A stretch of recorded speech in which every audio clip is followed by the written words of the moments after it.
ठाकुर जी अब नेक नेक बाहर निकलने लगे हैं। तो बाहर निकल के काउदना गए होंगे जमुना जी पे, वहां किशोरी जी को ठाकुर जी आमंत्रण दिया है। नेक्सी से किशोरी जी, नेक्सी से लाल जी, ठाकुर जी निमंत्रण दिया है हमारे नंद भवन में आ जाइयो खेलवे के काज।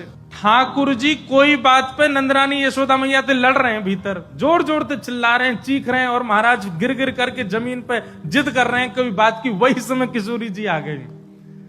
ठाकुर जी लोटे पड़े हैं जमीन पे और माथों पीट रहे हैं, मैया तो कह रहे हैं मेरी बात मान। वही समय किशोरी जी आ गई कि जैसे किशोरी जी आई तो बड़ी संकोच में मंद मंद हंसती भई और बड़े धीमे से बोली, घर में कुंवर कन्हाई हैं, उनने मोसों कही कि घर आ जाइयो खेलवे के काजे। जैसे ही सुनी महाराज द्वार पे कोयल बोल रही है। ठाकुर जी ने अपनी स्थिति देखी, मैं पड़ा हूं, बाल बिखेर लिए, मूड मार रहा हूं सिर में, नीचे जमीन में मैया ते कोई लड़ रहे हैं। जैसे ही सुनी महाराज की किशोरी जी आई हैं, तुरंत ठाकुर जी तो अपनी सबरी बात भूल गए और बिल्कुल महाराज अपने बारन को संवारन लगे, अपने वस्त्रन को ठीक करन लगे और ठीक कर हाथ पकड़ के ले गए। किशोरी जी को दिखा रहे हैं, तू इनको जाने?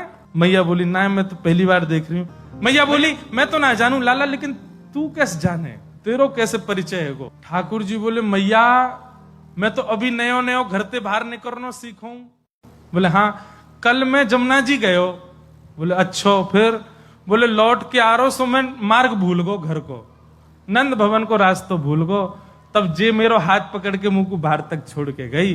मैया याकू तू यहाँ आवे में बड़ो संकोच है रो, तो से संकोच करे, देख मोती लड़ रही है बेचारी, वो कैसे आवे तेरे सामने?